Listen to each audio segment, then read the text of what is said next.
ka socota saxaafadda qeybaheeda kala duwan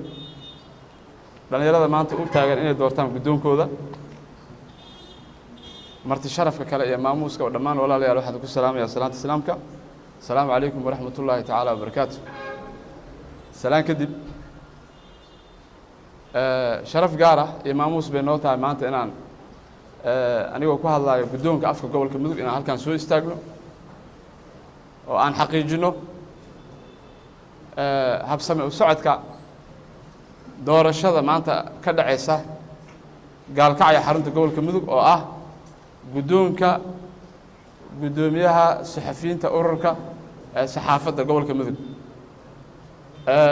intaa kadib waxaan ku ammaanayaa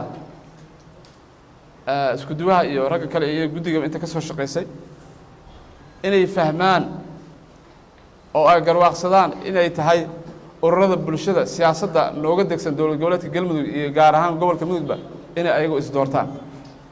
si ay meesha uga baxdo dhaliisha iyo in loo arkaa in siyaasiyiinta ay si gaar u wataan allah mahad leh waxaan rajeynayaa maanta dhalinyarada meesha taagan oo isu soo sharaxday oo ay dooranayaan bahwadaagtoodii saxaafadda kala shaqaynaysay inay dooran doonaan ninka ay u arkaan inuu u firfircoon yahay aqoon ahaan karti ahaan deegaan ahaan iyo ilaalinta iyo dhowrista xuquuqda iyo anshaxa saxaafadda guud ahaan Soomaaliya gaar ahaan galmudug marka waxaan idin rajeynayaa hadalka dheereen maayo inaad ma arkaysaan guul ka dhici doonto meesha waxaan kaloo idin xaqiijinayaa arrintan inay gobolka mudug waxa ka dhacay tusaale u tahay gobollada Soomaaliya oo dhan arrintan oo ka dhacaysa galmudug inay tusaale u tahay dowlad goboleedyada kale oo dhan inay ururada bulshada heerkan mustawahan oo kale soo gaarsiiyaan ay yiraahdaan madaxdana kala soo qayb gasho waxaan rajeynayaa marka walaalka soo bixi doona inuu noqon doono walaal aan si fiican ula shaqeyn doono Allahu yaclam dhammaanna meel kastoo la joogo ururada bulshada sidaa ay si lamid aan ka rajeynaynaa sidaa ay si lamid ah yaan ka rajeynaynaa hadday yihiin kuwa dhalinyarada gobolka hadday yihiin kuwa haweenka hadday yihiin kuwa ma arkaysaa ururada bulshada oo dhanba